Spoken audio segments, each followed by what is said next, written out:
નર્મદા જિલ્લામાં વર્ષોથી ખનીજ માફિયાઓ બેફામ છે અને હાલ પણ ક્યાંક ને ક્યાંક આ જ સ્થિતિ છે। આ દાવો કર્યો છે ભરૂચના સાંસદ મનસુખ વસાવાએ।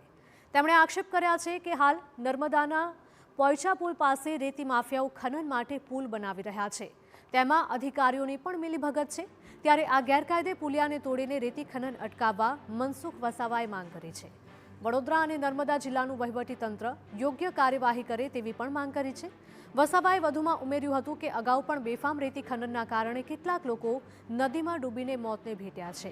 જો આના પર રોક નહીં લાગે તો વધુ મોતની શક્યતાઓ છે।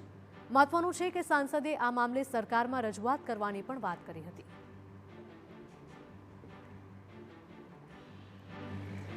આ જે પ્રકારે જે પુલિયો બનાવવામાં આવે છે અને એ બનશે ગેરકાયદેસરનું છે।